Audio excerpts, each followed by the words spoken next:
오늘 말씀은 결코 이제 쉬운 말씀은 아닙니다. 단락단락이 매우 많은 걸 함의하고 있는 그런 말씀이기 때문에 오늘 말씀은 좀 잘 설명이 필요하고, 그러면서 그 설명이 오늘 우리에게 주는 아주 매우 의미심장한 메시지가 있기 때문에 잘 살펴봐야 됩니다. 이스라엘 향한 하나님의 사랑은 이제 변함이 없습니다. 이스라엘이 범죄하여 또 하나님의 뜻을 어겼음에도 불구하고 하나님은 계속해서 이스라엘에게 기회를 주셨습니다. 우리가 앞에 살펴보았던 호세아서 12장 1절과 6절은 그러한 하나님의 말씀을 잘 보여준 말씀입니다. 헛된 것을 쫓고 있는 이스라엘을 향하여서 하나님은 내치는 것이 아니라 다시금 나에게로 돌아오라 라고 권고하고 또 말씀하고 있는 것을 보게 됩니다. 돌아와서 하나님의 공의와 인애를 지키며 항상 하나님만을 바라보며 살자라고 이제 말씀하십니다. 이스라엘의 문제는 이제 하나님의 말씀을 듣고 돌아오면 모든 게 해결됩니다. 어려운 게 아무것도 없어요. 하나님의 요청하는 말씀을 듣고 돌아오면, 그러잖아요. 말씀대로 인애와 공의를 지키면 이스라엘은 정말 하나님이 가장 기뻐하시는 그러한 자녀로서 정말 풍요로운 삶을 살게 될 것입니다. 그러니까 문제는 간단하게 돌아오면 되는 겁니다. 그런데 안타깝게도 이스라엘의 모습에서는 그러한 것을 볼 수가 없습니다. 참 오늘 말씀, 오늘 오전에 그 열왕기하 말씀을 보면서도 같은 것을 깨달았을 터인데, 사실은 이스라엘의 이런 탐욕스러운 모습이 하나님 앞으로 돌아오는 것을 자꾸 막는 것을 이제 보게 됩니다. 오히려 하나님께로 돌아오는 것보다도 이중적인 모습을 봅니다. 그래서 이러한 이스라엘의 모습과 이에 대한 하나님의 대답을 통해서 또 우리에게 말씀하시는 하나님의 뜻을 좀 알아가고자 합니다. 돌아오면 되는데 돌아오지 않아요. 그러니까 하나님께서 돌아오지 않는 이스라엘 백성들을 향하여서 그들의 실체를 드러냅니다. 그죠? 그리고 그 실체에 대하여 경고하십니다. 이게 아주 참 의미심장한 그런 내용으로 담고 있습니다. 하나님은 이스라엘의 행한 죄를 이제 지적하십니다. 돌아오지 않은 이스라엘 향해 너희가 어떤 존재인지 아느냐라고 시작하는 것이 7절 말씀이에요. 그는 상인이라 손에 거짓 저울을 가지고 속이기를 좋아하느니라 라고 이게 말씀하는 겁니다. 하나님이 가장 싫어하는 것 가운데 하나가 거짓입니다. 왜? 하나님 정직하신 분이기 때문에 거짓은 정말 싫어합니다. 거짓말하는 건 이 첫사람 아담으로부터 참으로 배운 인류의 아주 습성입니다. 하나님 앞에 거짓말하지 말아라 라고 하는 거죠. 근데 이스라엘 백성이 어떤 짓을 하였느냐? 거짓 저울을 사용하는 상인과 같다라고 말씀합니다. 얼마나 끔찍합니까? 그죠? 100g을 딱 사야 되는데 저울에 딱 달았더니 100g인 줄 가졌더니 그 저울을 50g으로 맞춰놓고, 그죠? 그 100g으로 맞춰놓고 50g을 올려도 100이 딱 되게 한다면, 야, 내가 가져온 것은 50이잖아요. 100을 가져와야 되는데, 그런 그 50은 상인이 가져가는 거 아니에요. 그러면 그만큼 부자가 되는 거죠. 얼마나 신나겠어요. 이스라엘 백성들이 그런 모습을 가지고 있는 거죠. 거짓은 이웃을 속이는 사기 행위입니다. 이 거짓 저울을 사용하는 건 상인의 아름다움은 사실은 정직입니다. 그런데 정직이 무너진 사회를 한번 생각해 보십시오. 그러니까 서로가 믿지 못하는 사회가 되는 거죠. 시장에 갔는데 시장에 있는 사람 아무도 못 믿어요. 어떻게 되겠습니까? 그럼 여러분이 그 물건을 사는데 믿을 수가 없는 거예요. 그러면 우리는 정말로 끔찍한 이 공동체를 형성하게 되는 거죠. 의심하고 불신하고 이렇게 되는 것 아니겠습니까? 그러니까 이런 것들이 지금 이스라엘의 모습이라는 거예요. 그러니까 이런 거짓 저울을 사용하는 그런 거짓된 그런 모습이 바로 너희들의 모습이다 라고 하나님이 이제 지적하시는 것입니다. 뿐만 아니라 이들은 아주 강팍한 교만이라고 하는 죄를 이제 지었습니다. 누구든 죄를 지을 수 있죠. 우리 연약하니까. 그러나 죄를 지은 것에서 끝나면 끔찍하지만 거기서 회개하고 돌아오면 하나님은 은혜를 베풀어 주시는 것입니다. 그런데 이스라엘은 오히려 죄를 포장하고 교만의 자리에 서게 됩니다. 이제 8절 말씀인데 에브라임이 말하기를 나는 실로 부자라 내가 재물을 얻었는데 내가 수고한 모든 것 중에서 죄라 할 만한 불의를 내게서 찾아낼 자가 없다. 나는 의인이다 라고 하는 겁니다. 하나님 앞에서 뭐라고 했습니까? 너희는 저울을 속이는 상인과 같다. 그래서 부자가 됐는데 이스라엘은 말하기를 나는 부자인데 나에게서 불의를 찾을 만한 거 하나도 없다. 무슨 말이에요? 나는 정직하다. 나는 정직하다. 나는 정직하게 부자가 되었다라고 하는 거죠. 그리고 내가 수고한 만큼 나는 부자가 되었다라고 이야기하는 것입니다. 참 저울을 속여서 부자가 됐는데 정직하다고 말하는 이들 얼마나 교만합니까? 거기다가 또 뭐라 했습니까? 불의를 내게서 찾아낼 자가 없다라고 이야기하는 게 무슨 말이죠? 나는 하나님 앞에 떳떳하고 하나님도 나에게서 결코 내 죄를 찾을 수 없을 것이다 라고 이제 선언하는 것이죠. 아주 하나님의 주권을 부정하는 얘기죠. 하나님의 주권은 내가 더 낫다라고 이야기하는 것 아니겠어요? 근데 하나님은 이미 이러한 모습을 잘 알고 계셨습니다. 그래서 이스라엘 백성들에게 미리 예언하여 너희들의 모습이 이렇게 될 것이다 라고 예언하셨어요. 그게 어디서 예언이냐? 이미 광야 시절에 하나님께서 이스라엘 백성들에게 이러한 교만이 이스라엘 백성들을 멸망의 자리로 이끌어갈 것임을 말씀하였습니다. 찾아볼까요? 신명기 8장 제가 11절 읽겠습니다. 내가 오늘 내게 명하는 여호와의 명령과 법도와 규례를 지키지 아니하고 내 하나님 여호와를 잊어버리지 않도록 상갈지어다. 또 내 소와 양이 번성하며 내 금이 증식되며 내 소유가 다 풍부하게 될 때에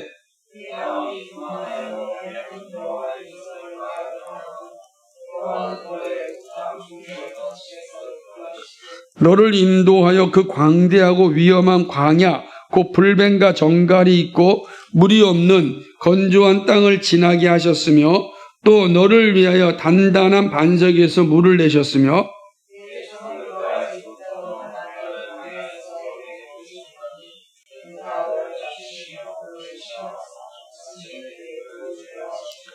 그러나 네가 마음에 이르기를 내 능력과 내 손의 힘으로 내가 이 재물을 얻었다 말할 것이라.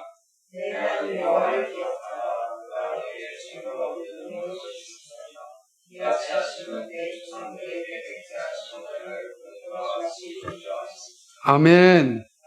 이스라엘 백성들이 자신들의 부와 명예를 얻을 수 있는 건 처음부터 끝까지 하나님의 인도하심이었다. 그런데 이들이 어떻게 해요? 좀 부자가 되고 먹을만하고 살만하고 배울만하니까 뭐예요? 내가 했다. 하나님의 은혜는 사라지고 내가 했다. 이거 우리에게도 종종 나타나는 아주 못된 습관 중에 하나입니다. 내가 했다. 객관적으로 보면 내가 한 것 같죠. 내가 열심히 공부했고, 그래서 내가 열심히 운동했고, 내가 열심히 돈을 벌었고, 내가 했다. 그 나를 드러낼 수가 있는 것 아니겠습니까? 근데 하나님이 뭐라고 얘기하냐면 네가 존재하게 된 근원이 어디에 있느냐 이렇게 말씀하는 거예요.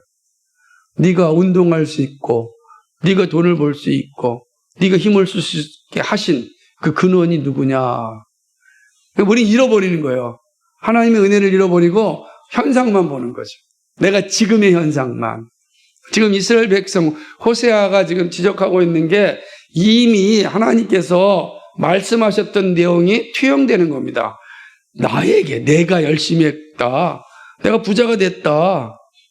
나한테서 불의를 찾아올 자가 아무도 없다. 이렇게 이야기하는 거죠. 이 말은 하나님의 일하심을 부정하는 아주 교만을 말하는 것입니다. 이러한 교만은 죄에 대하여 더욱 무감각하고 뻔뻔해졌습니다. 나의 수고한 중에서 죄라 할 만한 불의를 내게서 찾아낼 수 없다. 나는 절대 저울을 속인 적이 없다. 왜? 아무도 몰랐으니까. 완벽하게 속였으니까. 누가 알겠느냐라고 하는 거예요. 다 속았어요. 그리고 속은 사람들이 속았다라고 인식도 하지 못합니다. 완벽한 범죄라고 생각하는 거죠. 그러니까 나는 뭐 떳떳하다. 누가 나한테 너 거울 저울 속였지? 라고 말하는 사람 없다. 얼마나 자신만만합니까? 근데 하나님이 뭐라고 그래? 네가 저울 속였지 않았느냐. 말씀하는 것입니다. 그죠? 이러한 자세는 하나님의 어떤 주권을 부정하는 행위이자 겸손은 없고 오직 권세만 있게 하는 것이죠. 그러기에 이제 이렇게 되면 부자가 된 자신의 의의는 드러나고 가난한 사람들을 무시하게 되는 겁니다. 이게 일반적으로 부자들이 하는 일이죠. 부자들이 홀로 부자가 될 수 없어요. 기업의 CEO가 혼자 부자가 될 수 없는 거잖아요. 직원이 있어야 되잖아요. 노동자가 있어야 되잖아요. 모두가 함께 있어야 되는 거예요. 기계를 만든 과학자, 기술자가 있어야 되는. 그러니까 혼자 벌어서 혼자 부자가 될 수가 없어요. 모두 함께 하는 겁니다. 그래서 잘 나누는 게 필요하죠. 물론 경중이 다 있겠죠.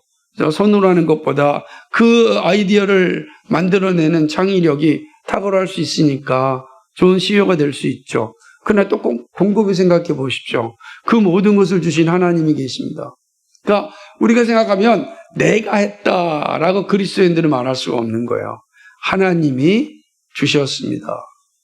고백할 수밖에 없는 거죠. 근데 이스라엘 백성들은 그런 고백이 없어요. 내가 했다. 그러니까 내가 한 거 내가 마음대로 쓰겠다는데 당신이 나한테 뭐라고 말할 그런 자유가 있느냐, 권한이 있느냐 이렇게 말을 합니다. 내가 벌어서 내가 쓰겠다는데 이게 얼마나 무서운 행위인지 몰라요. 이게 하나님의 주권을 부정하는 행위고 하나님 앞에 철저하게 교만을 드러내는 행위다라고 하는 것이죠. 하나님은 이러한 죄에 빠진 이스라엘을 징계하십니다. 하나님의 징계는 이렇게 말합니다. 내가 너희를 다시금 장막에 거하게 하겠다는 것입니다. 장막에 거하게 하겠다. 다시금 광야 생활로 돌아가게 하겠다. 아무것도 없는 시절로 내가 돌아가게 하겠다. 얼마나 끔찍합니까? 그죠? 너희들이 정말 그렇게 얘기하느냐? 너희들 광야에 가봐야 기억할 수 있겠구나. 지금 내가 이 자리에 있게 된 것이 하나님의 은혜라는 것을 깨달을 수 있겠구나. 이렇게 말씀하는 겁니다. 그러니까 지금 모든 것들을 다 내버려두고 광야로 내쫓는다면 아마 철저한 깨달음을 갖겠죠. 우리는 참 연약해가지고 이게 사람 막대기와 인생 채찍이 종종 필요할 때가 있는 겁니다. 내가 너를 광야로 내보내겠다. 오늘 말씀에 보면은 영원히 광야로 내보내겠다라고 말씀하지 않고 뭐라고 표현하고 있냐면 명절에 하던 것 같이 하겠다. 이 말은 무슨 말이냐면 초막절을 얘기하는. 초막절은 언제요? 일주일 동안 광야 생활하는 겁니다. 그러니까 그 말은 하나님이 이 교만한 자들, 사기의 죄를 범한 이스라엘 백성들을 징계는 하겠지만은 며칠 동안? 7일 동안, 그러니까 오래 하지 않겠다. 분명히 징계를 내리시지만 영원히 징계를 하지 않겠다라는 것이 바로 명절, 초막절을 이야기하는 그런 내용인 것입니다. 일시적으로 너희들이 내 말을 듣지 아니하면 징계를 내리시겠다는 것이죠. 이럴 때 하나님의 징계는 단지 아주 그냥 감정적으로 행동하는 모습이 아닙니다. 더군다나 하나님께서 이렇게 징계를 하시는 것은 이스라엘이 한 번의 실수로 행하였기 때문이 아니라 반복적으로 실수를 하였기 때문에 반복적으로 죄를 지었기 때문에 경고를 주신 것입니다. 하나님께서는 10절에 있는 말씀처럼 선지자를 통하여 말씀하여 주셨습니다. 많은 이상을 보여주셨습니다. 많은 비유를 통하여 알려주셨습니다. 너희들이 지금 그 자리에 있으면 안 된다. 죄의 자리에 있지 말고 돌아와야 된다. 그 돌아와서 인애와 공의를 행해야 된다. 인애와 공의, 이웃을 사랑하고 공의를 행해야 된다. 그런데 이 계속해서 말씀해 줬는데 왜요? 이들이 저울로 속이는 상인과 같이 살면서 내가 부자가 됐지만 나는 정직해 라고 하는, 이렇게 가면 망하니까, 이렇게 가면 멸망하니까 계속해서 선지자를 보내서 이야기하는 거죠. 빨리 돌아와라.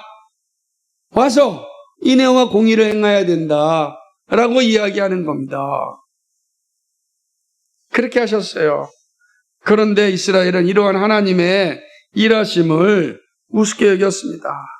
더군다나 두 번째로 그 선지자를 통하여서 계속해서 인도하고 보호해 주신 거예요. 11절부터 13절까지는 그런 하나님의 인도하심을 설명하고 있는 것이죠.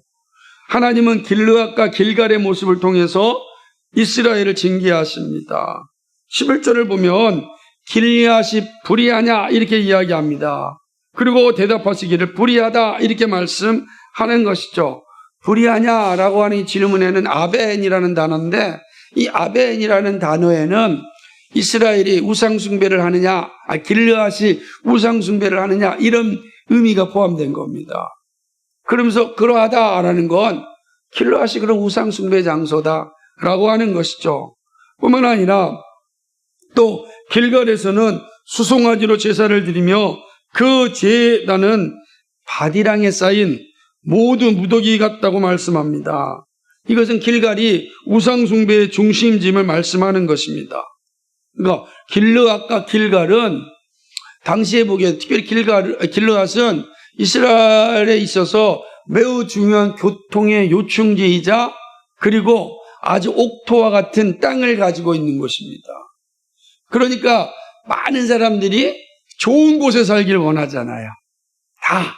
그러니까 길르앗은 그런 곳이에요. 좋은 곳이니까 모두가 차지하기 원하는 지역입니다. 근데 그 지역이 어떻게 됐다고요? 우상숭배의 진원지가 돼요. 그래서 하나님이 어떻게 만드셨다고요? 공고하게 하셨다는 거예요. 공고하게 하셨다?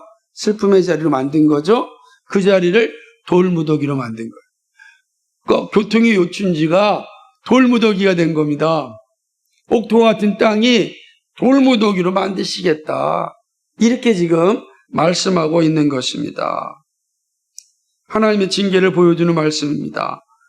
또한 하나님께서는 이스라엘 백성들을 향하여서 야곱의 이야기를 꺼냅니다. 그러니까 이스라엘이 지금 뭐예요?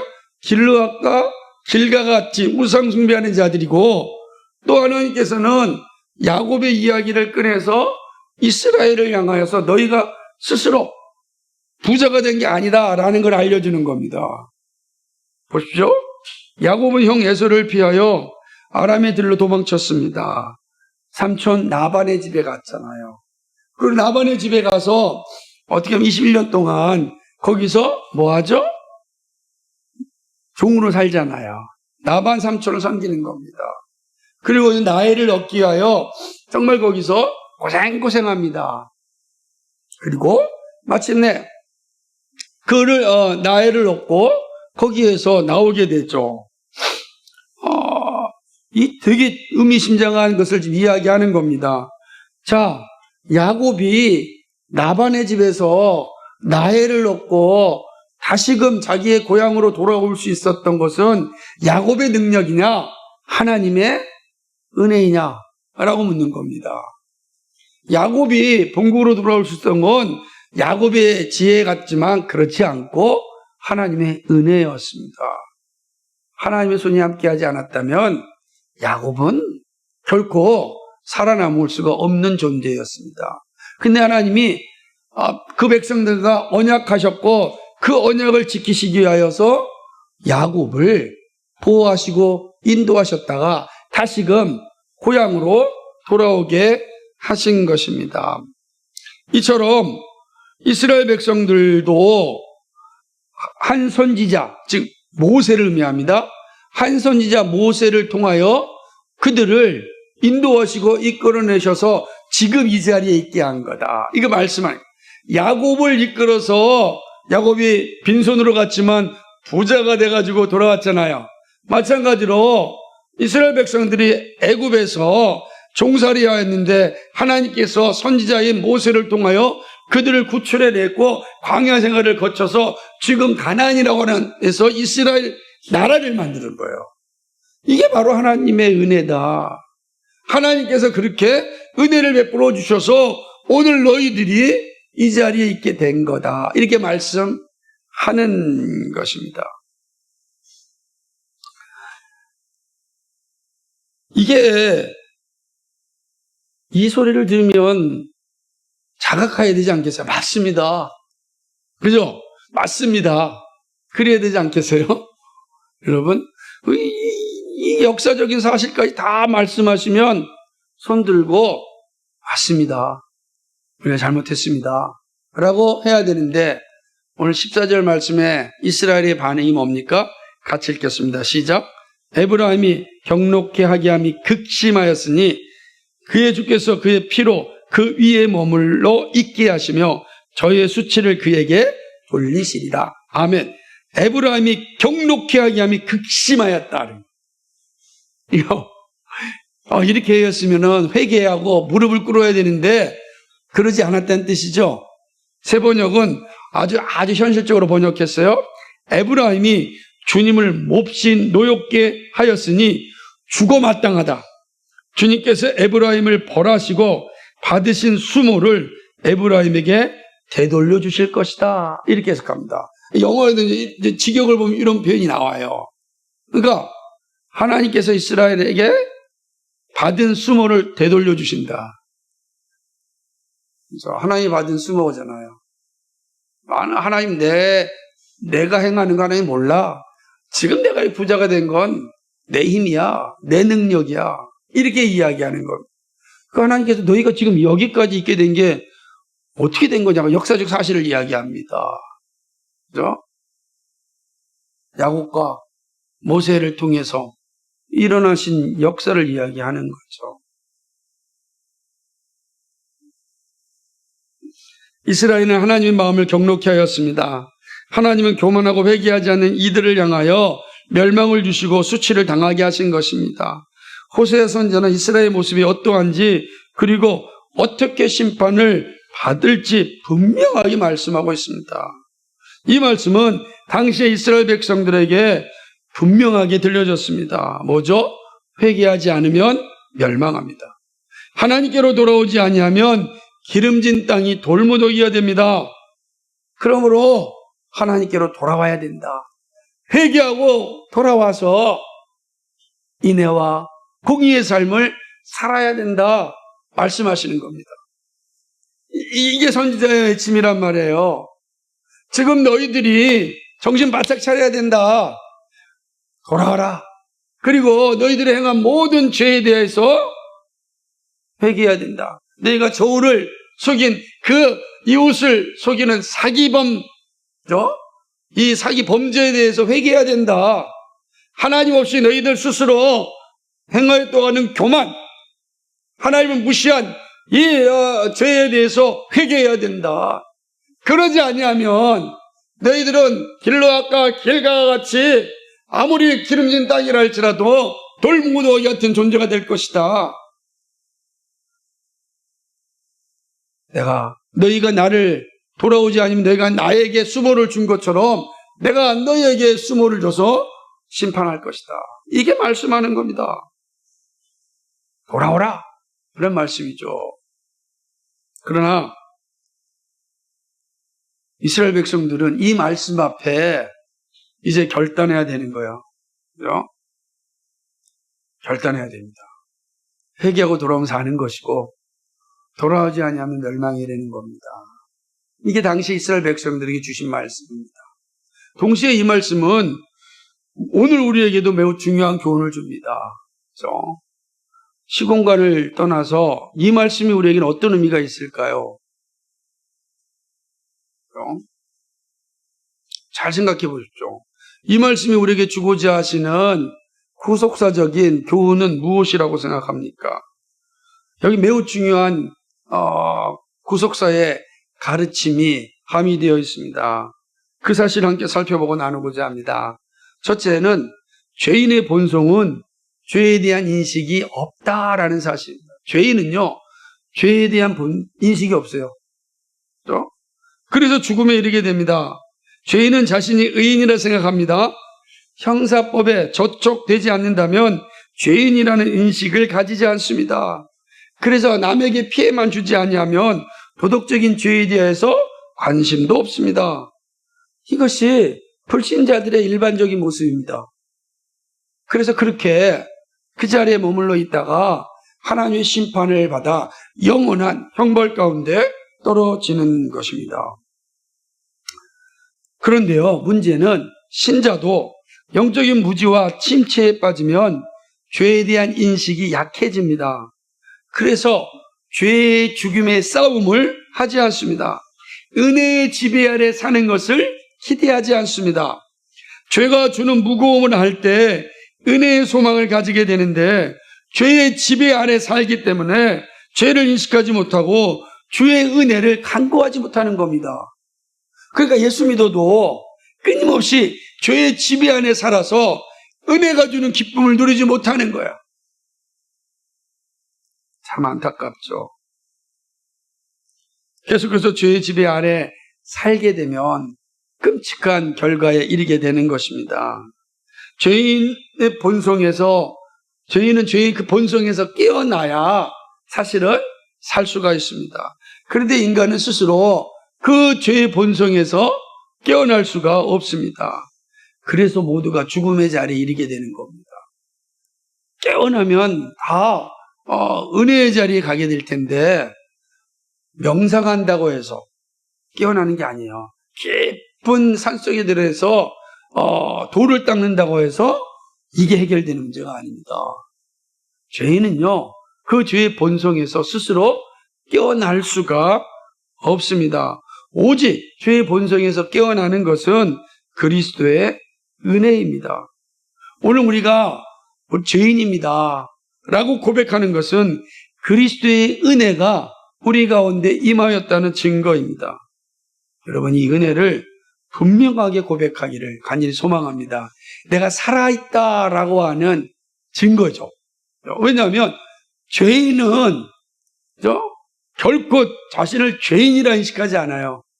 그런데 은혜가 임하면 비로소 나를 죄인이라 고백하는 겁니다. 내가 죄의 지배 아래 사는 것이 아니라 은혜의 지배 아래 살고자 하는 몸부림이 비로소 생겨나는 겁니다. 이것이 오늘 우리 가르쳐주는 겁니다. 두 번째는요, 그리스도의 은혜가 임한 자의 특징은 죄에 대한 인식을 가지고 죄의 죽임과 은혜의 지배를 사모합니다. 앞선 말씀에 이어지는 겁니다. 주님은 죄에 대한 하나님의 심판을 분명하게 말씀합니다. 모든 사람이 죄를 지었음에 다 죽음에 이르게 됩니다. 죽음은 죄의 결과입니다. 그리스도의 은혜가 임하면요, 놀랍게도 이 사실을 알게 됩니다. 죄에 대한 자각이 일어나게 됩니다.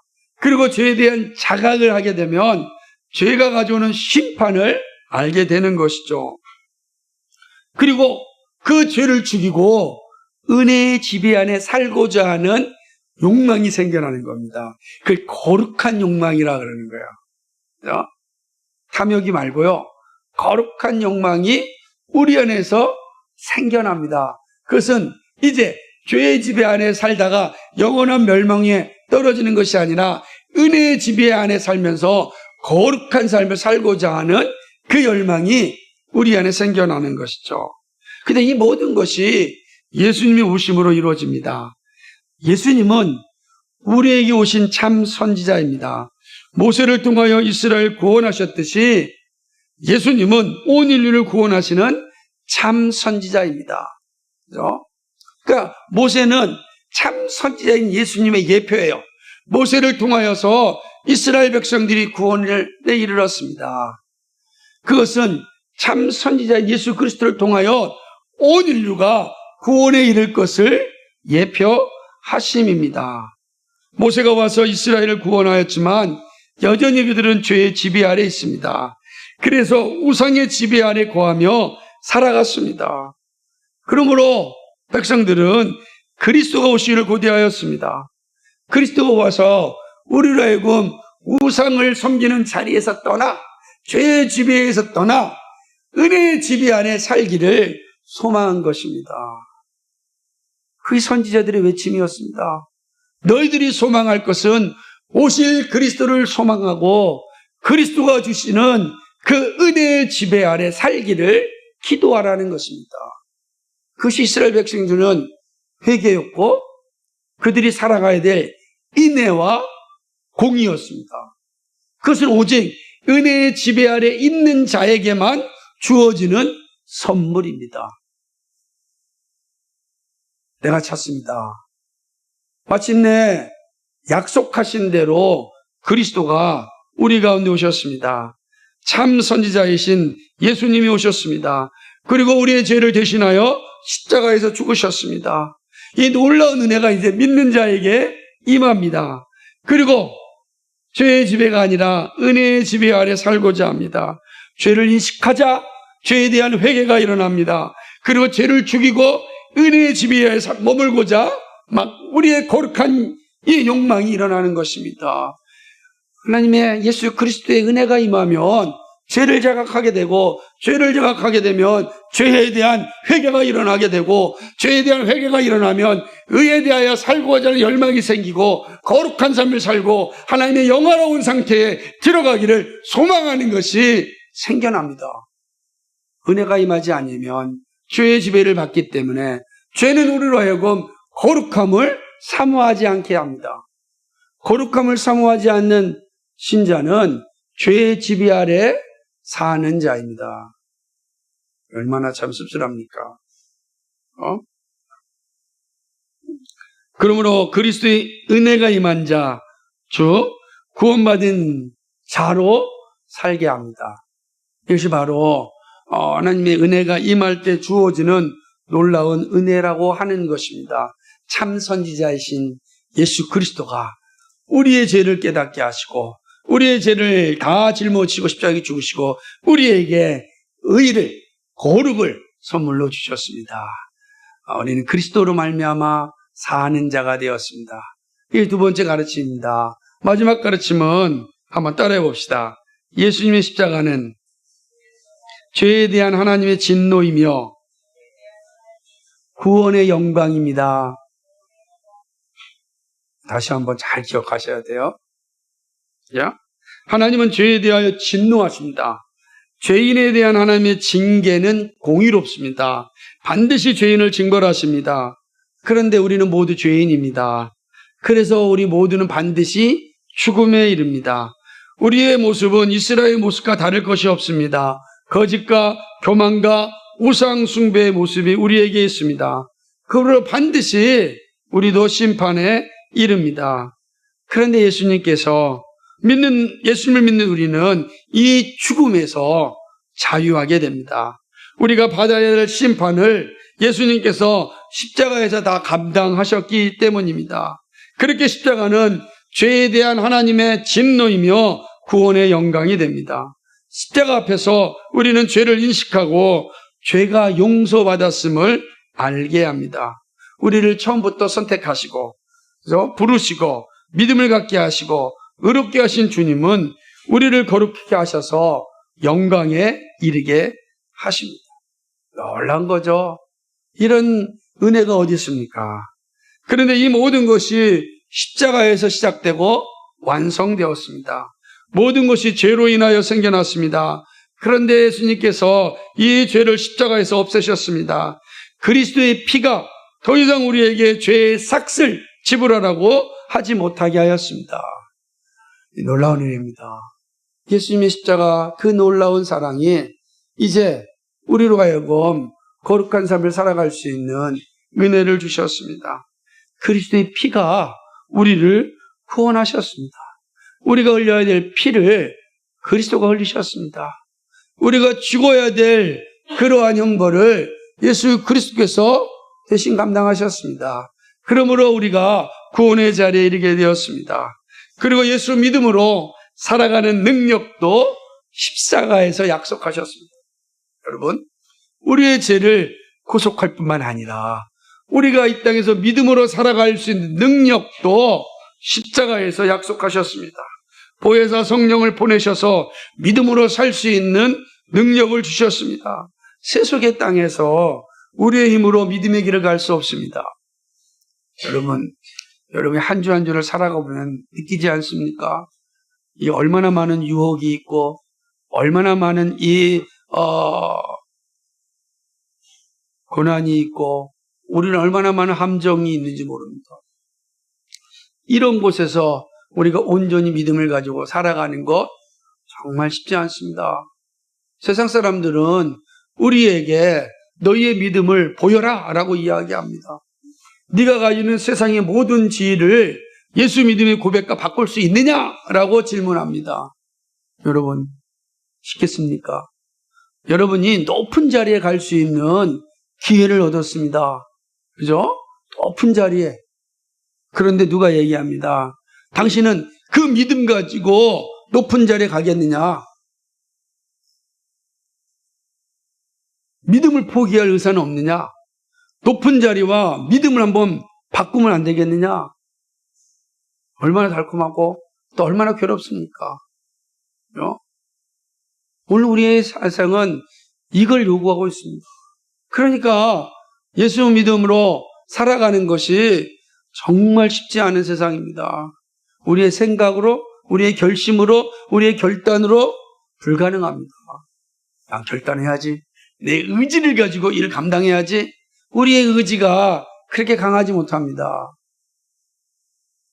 그래서 우리는 종종 넘어지고 또 실패하고 그리고 실수할 때가 많습니다. 우리의 삶이 그렇지 않습니까?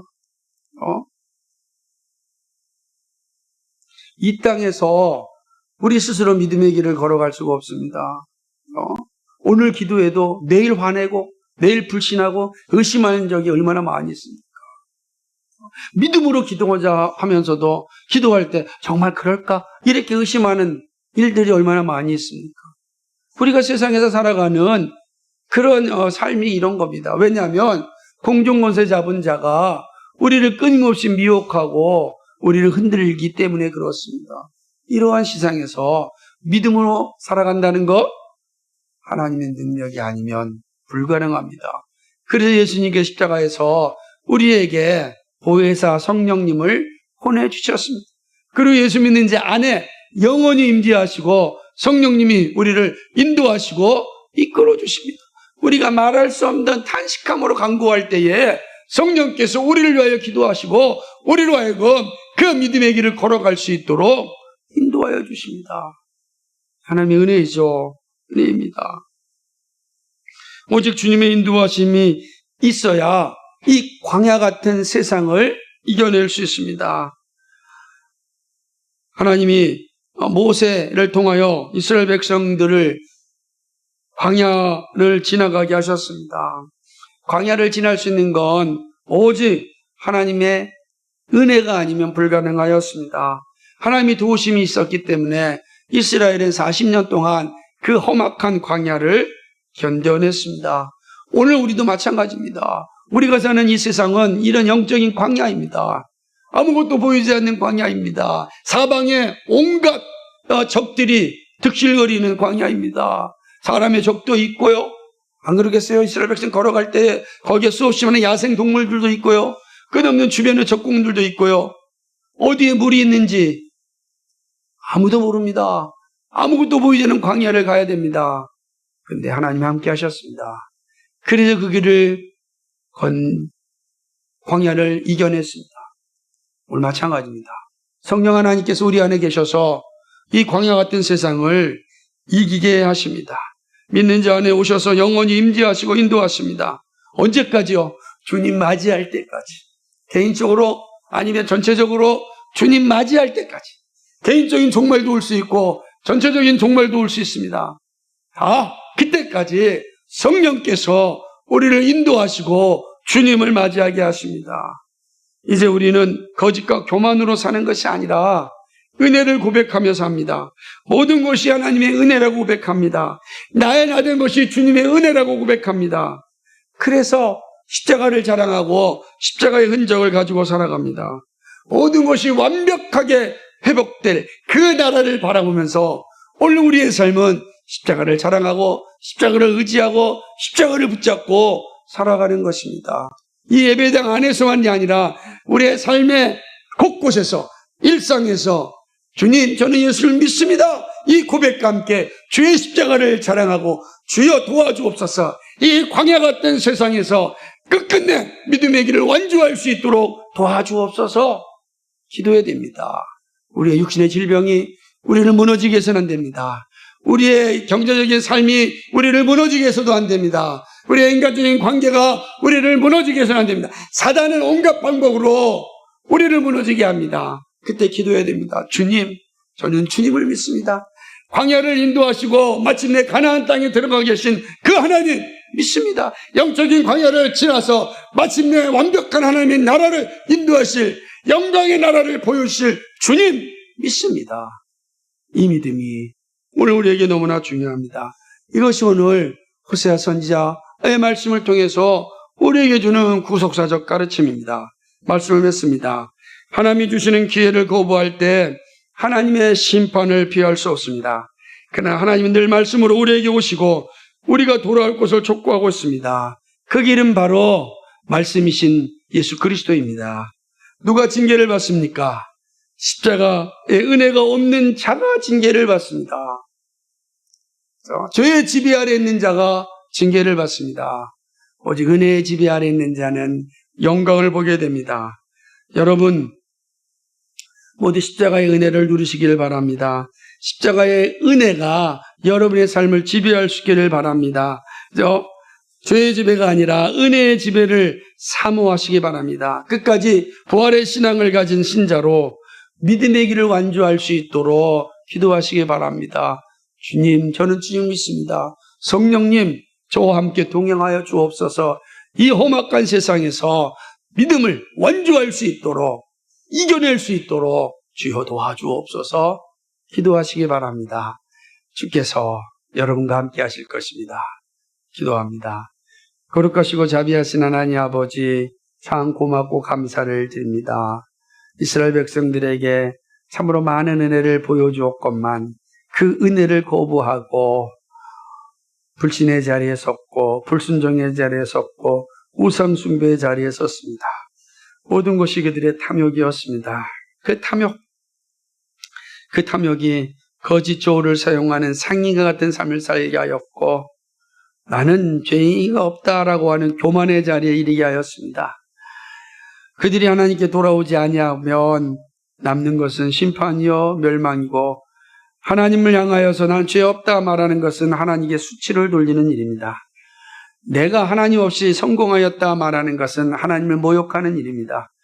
그 모욕과 수치를 하나님께서 갚으신다고 말씀합니다. 하나님께서 심판하실 때 피할 수 없고 그 심판은 끔찍합니다. 도망할 수도 없고 그 마지막 심판 앞에 섰을 때 더 이상 갈 데가 없습니다. 주님, 이 심판의 자리에 서지 않는 건 오직 예수 그리스도의 십자가의 은혜 외에는 없습니다. 십자가의 은혜가 우리로 하여금 죄의 자리에서 벗어나게 하고 십자가의 은혜가 우리로 하여금 거룩한 삶을 살게 하고 십자가의 은혜가 나를 죽이고 하나님을 영화롭게 하는 삶을 살게 합니다. 십자가의 은혜가 마지막 날 완성될 하나님의 나라를 바라보면서 이 험악한 세상, 광야 같은 세상을 이기게 합니다. 그 모든 것이 성령님을 통하여 우리에게 늘 좌정하시고 임재하시고 알려주고 있습니다. 우리의 예수 믿음으로 우리 안에 임재하신 성령님과 함께 믿음으로 걸어가는 주의 백성들 되게 하여 주옵소서. 믿음을 완주할 수 있도록 주여 인도하여 주옵소서. 이 땅에서 아버지 안에 온갖 시험과 미혹을 이겨내서 주께 영광 돌릴 수 있도록 함께하여 주옵소서. 감사하오며 예수 그리스도의 이름 받들어 기도하옵나이다. 아멘.